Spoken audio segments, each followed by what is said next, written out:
this is Robin's Taste here, and today I'm gonna do a video about really bad movie covers. Like, that is supposed to sell the movie and make people buy the film.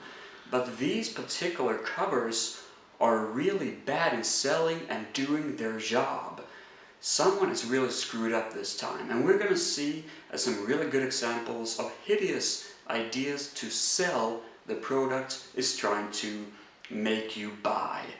Blues Brothers 2000. Of course, we could have picked a far better film to screw up, so that's definitely a good idea. But look at this cover.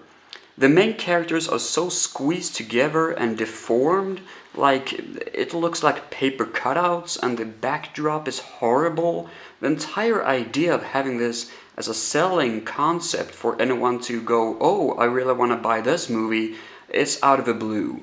I guess it's the Blues Brothers 2000 logo that people would go for, and the actors' names, and maybe the blues are back, I don't know. But this doesn't sell the movie whatsoever. It's like really shitty. I'll see if I can fix the focus a bit here.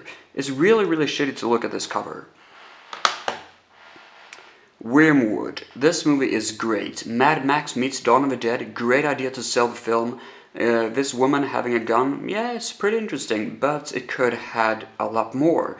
These zombies down here, a lot of text here, big wormwood, I don't know, it just doesn't say anything to me trying to buy the movie. Obviously, I knew straight ahead that this is actually a really damn good movie before I saw it. I just had an intention that this, Mad Max meets Dawn of the Dead, is gonna sell the film, and it did to me, and I saw the movie and I still liked it, but the selling idea of having this as an art design is beyond me. Patrick, released by Nuta Films, and Nuta Films is a great company, by the way, but they don't know how to show this kind of art design. They have a similar movie known as Stage Fright that they released, a slasher movie with a horrible art cover. I mean, this could have worked with a lot of other stuff. It could just look a lot better. It doesn't give an idea of what the movie is about. We have a scanning impulse here, which gives us a concept that yes, it has something to do with scanning, like over the text there on Patrick, but overall, no, not a good cover. This is a very strange one. A Better Tomorrow, one of my favorite movies. Look at this guy having a shotgun here. You keep on wondering, where in the movie does he have a shotgun? Well, he doesn't. This is taken from Hard Boiled. Look at this. Exact same picture of him holding a shotgun with a scar of his face. He's looking a bit over at my side here, at right, I think. And it's just weird that they cut out this and paste it on A Better Tomorrow. Like, it's the same director, but still, that is beyond me. Dark City. Great movie, bought by accident, and I have no idea why, because the actor names are great here. That's the selling point for me, Kiefer Sutherland, Jennifer Connelly and William Hurt. But this cover of having a dude standing in the middle of a screen, just screaming, and then the backdrop here, and a lot of text in Danish or whatever. I mean, it's so weird that I actually bought this movie by accident, because I sure as hell wouldn't have taken those risks today. Thankfully, it's one of my favorite movies of all time, but the cover is horrible. John Wick. I like the movie, I really do, but the selling points of having Keanu Reeves just standing there with a gun and some ink in the background, I don't know. Maybe they could have splattered out the ink and make it look better, but it just doesn't sell anything to me. I know that Keanu Reeves stars in a lot of bad movies, sadly, but I still want to root for the guy, I still want to get the guy going, but this is not a good selling point. In Time. A decent movie, really. I saw it for the second time, I really enjoy it.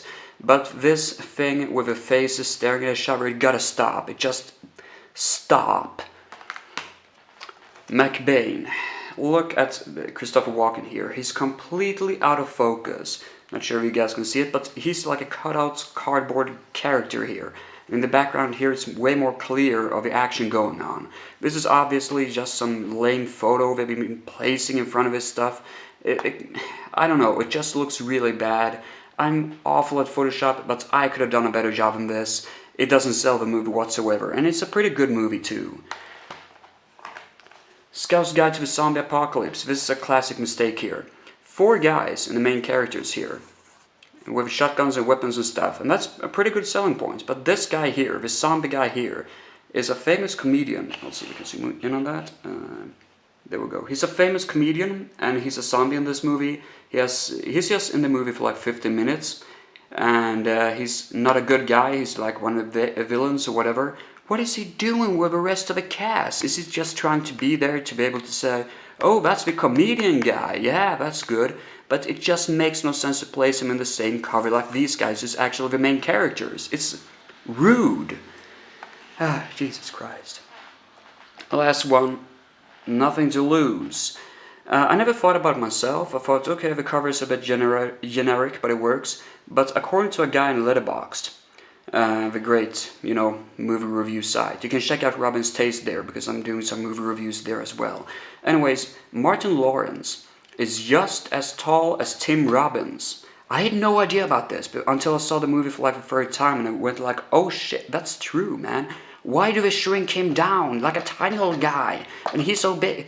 They both have the same size. It's ridiculous, it's generic, it's horrible, and I don't even know where to go with this. It's so weird. Someone ought to get fired for that, because that is just a rude way, but I guess wanted to sell the movie or whatever. Look at this.